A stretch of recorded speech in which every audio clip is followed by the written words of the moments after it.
ভারতের প্রত্যাঘাত কাঁপছে পাকিস্তান। পাক সেনায় কি এবার পালাবদল? সূত্রের খবর, পাক সেনা প্রধান আসিম মুনিরকে হেফাজতে নিয়েছে সেদেশের সেনায়। পরবর্তী সেনা প্রধান কি শামশাদ মির্জা? আসিম মুনিরকে হেফাজতে নেয় পাক সেনা। পরবর্তী পাক সেনা প্রধান কি শামশাদ মির্জা? এই পুরোটাই আসলে আইওয়াশ পাকিস্তানের নাটক, ব্যাখ্যা বিশেষজ্ঞদের।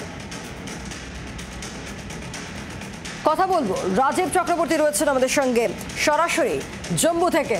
রাজীব, তোমার পাঠানো প্রতিবেদনও আমরা দেখছিলাম, তুমি বলছিল যে একেবারে সকালের দিকে বা বলা ভালো কাক ভোরেও পাকিস্তান তাদের ব্যর্থ চেষ্টা চালিয়ে যাচ্ছে, গোলাগুলির আওয়াজ পাওয়া যাচ্ছে এবং এখনো জায়গায় জায়গায় ব্ল্যাকআউট রয়েছে। অর্থাৎ গতকাল ৮টার পর যে হামলার চেষ্টা করেছিল পাকিস্তান এবং তারপরে প্রত্যাঘাতের পর আজ সকাল কাক ভোরেও একই অবস্থা পাকিস্তানের।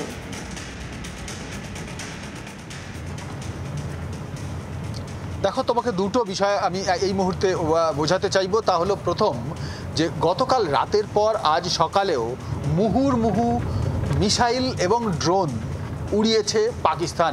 লক্ষ্য ভারতের এই জম্মু, এবং শুধু জম্মু না, জম্মুর আশেপাশের এলাকা। কিন্তু জম্মু শহরটাকে টার্গেট করে আজকে সকালে একেবারে কাক ভোরে, একেবারে ভোর 4টে নাগাদ মুহুর্মুহু পাঠানো হয়েছে মিসাইল এবং ড্রোন, এবং তার সঙ্গে মিসাইলের বিভিন্ন প্রকারের মিসাইল।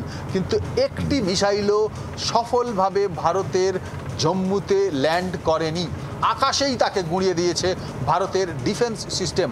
আর এই মুহূর্তে যখন যে ব্ল্যাকআউটের কথা বললে, দ্বিতীয় যে প্রসঙ্গতে আমি আসবো, তা হলো ব্ল্যাকআউট গতকাল সন্ধে থেকে হচ্ছে।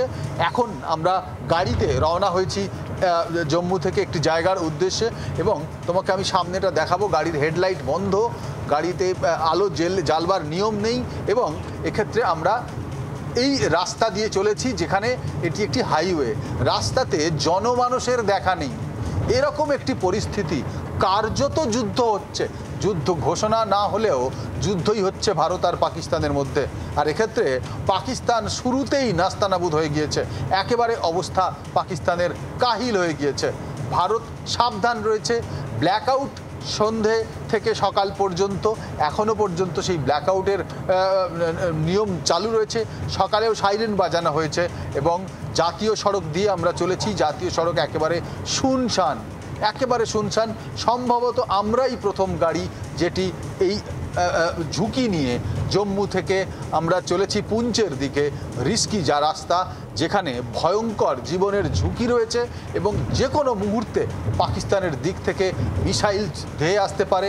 এবং যেভাবে তারা সীমান্তে একেবারে আমরা দেখেছি সীমান্ত রেখা লঙ্ঘন করে সেখানে যুদ্ধবিরতি বা যেখানে সংঘর্ষ বিরোধী যে চুক্তি, সেই চুক্তি লঙ্ঘন করে তারা গুলি চালিয়েছে গতকালও। সেই জায়গায় দাঁড়িয়ে আজকে এই পাকিস্তানের যে আচরণ, সাত সকালের যে আচরণ আমরা দেখলাম পাকিস্তানের তরফ থেকে জম্মুকে আরেকবার অ্যাটাক করার চেষ্টা। গতকাল সন্ধ্যায় আমরা দেখেছি বিভিন্ন শহর, ভারতের রাজস্থান থেকে শুরু করে কাশ্মীরের শ্রীনগর থেকে শুরু করে জম্মু থেকে আখনুর বর্ডার থেকে রাজৌরি বর্ডার থেকে পুঞ্চ বর্ডার, সর্বত্র মুহুর্মুহু প্রচুর ড্রোন এবং মিসাইল ছোড়া হয়েছে। প্রত্যেকটি ড্রোন এবং মিসাইল যখনই উঠছে একেবারে আতশবাজির মতো আমরা আকাশে দেখছি সেগুলি ধ্বংস হচ্ছে, গুঁড়িয়ে যাচ্ছে এবং তার টুকরো পড়ছে। এই পরিস্থিতিতে আমরা চলেছি জীবনের ঝুঁকি নিয়ে। একেবারেই জি24 ঘন্টার দর্শকদের এই লড়াইয়ের, যে ভারত এবং পাকিস্তানের মধ্যে কার্যত যে লড়াই চলছে, সেই লড়াইয়ের প্রতি মুহূর্তের ছবি এবং খবর সবার আগে দর্শকদের কাছে পৌঁছে দেওয়ার জন্য। রাজীব, যথেষ্টই ঝুঁকি রয়েছে। তুমি যেমনটা ছবি দেখাচ্ছ আমাদেরকে, একেবারে এই ঝুঁকিপূর্ণ রাস্তা দিয়ে তুমি যাচ্ছ পুঞ্চের উদ্দেশ্যে জম্মু থেকে। খুব সন্তর্পণে যাও, কারণ এই মুহূর্তে তুমি যেমনটা বললে যে মুহুর্মুহু মিসাইল হামলা চেষ্টা এই সকালের দিকেও চালিয়ে যাচ্ছে পাকিস্তান।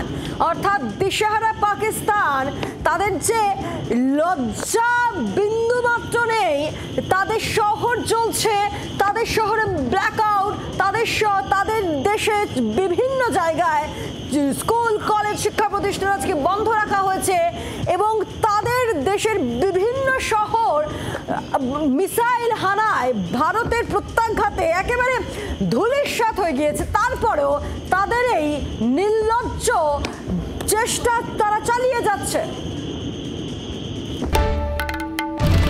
বাংলার আওয়াজ, বাঙালির আবেগ, জি 24 ঘন্টা।